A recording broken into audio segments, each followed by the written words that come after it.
So here I'm reading a couple of or a few paragraphs from this 1941 Germanian newspaper, and it's kind of random. It's going to talk about elk, wolverines, and turkeys, and some other random things. So on the left there, they included a picture of this Asian riding a horse. I guess it's like an ancient sculpture that they found, and yeah, the claims it's an Asian. Look at that schnoz on there. If I'm looking at the picture properly, right? His eye is the helmet, then the eye, and then it looks like a huge nose, and then a frown. I think if that's what it is, it makes sense. If per my other videos, the Mongolians and the Hakka, etc., are all from Cain. So anyway, what's written here doesn't quite fit with what I believe, but I think it's still interesting. So it's actually kind of the opposite, I think. But they wrote that at the same time, it formed an area of peculiar culture, which we thus encounter for the first time.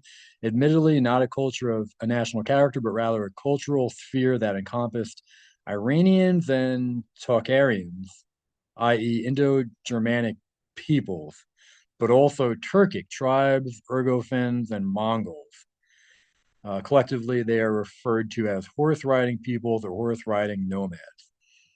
So I just thought it was interesting there that they were linking the Iranians and the Tocharians. I don't know if that's a proper translation. I have no idea what that is, but anyway, to the Indo-Germanic people. Now, my belief is that obviously the white race are the Israelites, and we migrated from that area up into Asia and into Europe and all over the world, hence why we eventually gained the name Caucasians and Aryans and et cetera, from the areas that we lived in ancient times. And then we made Europe our ultimate home. Um, However, this article reverses it and it believes that we started in Europe and then migrated south and then went back up north over time, I guess, as we were defeated or shrank or what our civilization shrank. But anyway, it says if the appearance of the elk is strange enough, right? And the point here is that they're saying the elk wasn't in Central Asia or where these tribes were or in India. So how could the people have used that symbology, right? Which is a good question. But so it says, if the appearance of the elk is strange enough, then even more so is the predator that leaps up behind it. This too is not an animal native to the Near East.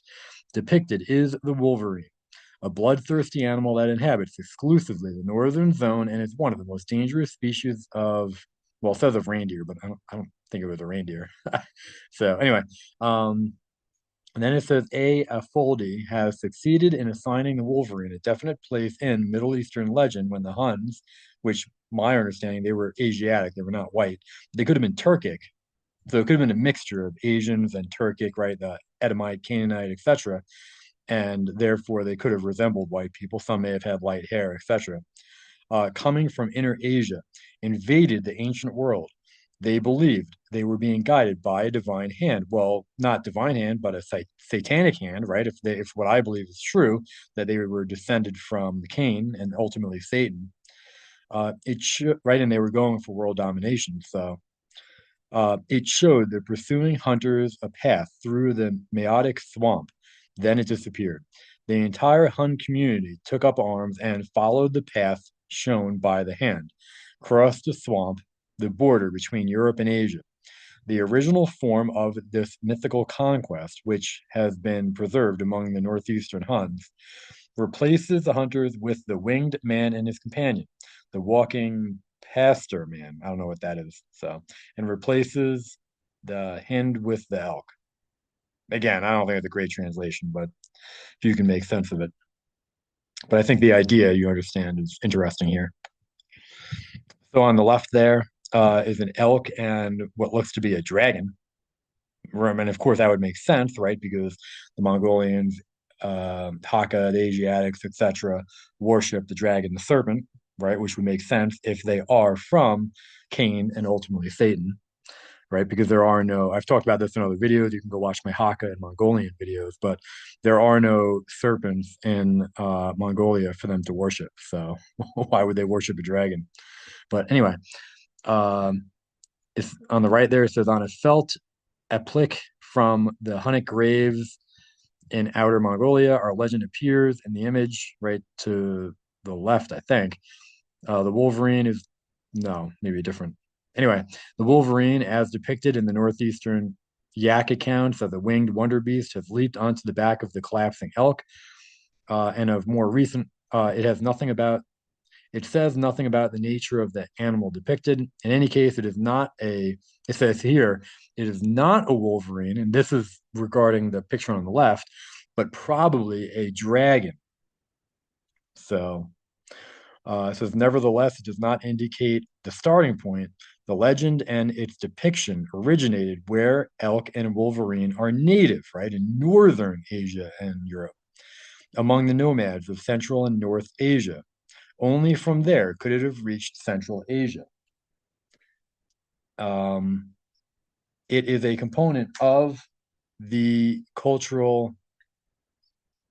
No, I guess I stopped there. Anyway, today a reversal has occurred. K. Muley suggests that such similarities should be regarded as the original property of the Northern Asians, so that the Aryans brought them from their formerly neighboring, I don't know, nations into the later homeland with them, right? So I guess the guy K. Muley believes what I believe, and that the white race migrated up into Europe, and the K. Muley, I guess, is saying that they must have got the whites got the idea of elk and whatnot from northern Asians and then brought those symbols with them. Um, but maybe whites migrated to India, Asia and Europe all at the same time, had contact with each other, and therefore they all knew what elk were. Maybe. I don't know. Anyway, it says, but that the name of the legendary elk in Vogel goes back to an Aryan word is thought-provoking. It cannot possibly be overlooked, and it suggests that this figure was borrowed by the Ugro-Finnish people from the Aryans, when both were still in close proximity. The crucial question is when it first appeared. The oldest account of the legend, right, of this elk, wolverine, dragon legend, and thus its oldest trace is found in Tel Halaf. This suggests that it originated among Aryan tribes. Everything else is more recent, in some cases much younger than this evidence. Thus, the Middle and uh, Eurasian people, I guess, adopted the legend from their former Aryan neighbors. This preserved it, developed it, and transformed it into their own tribal legend, while the Aryans, on their southward migration, lost all or only a few traces of their memory of elk and beef feeding. And again, I don't know if that's the right translation, but anyway, so this article is saying that the whites migrated down from Europe into Asia, which in more recent history is 100% true. I think, again, in ancient times, I believe the white Hebrews, Israelites, etc., migrated up into Europe. But then you had, in 1,000, even 2,000 years ago, you had whites remigrating back down south, right? Like, didn't empires in the Middle East and whatnot hire Russian and Germanic and Nordic mercenaries to fight for them? And obviously they came down there with families and stuff. So yeah, and I know the Germanic tribes that migrated into Asia and Russia,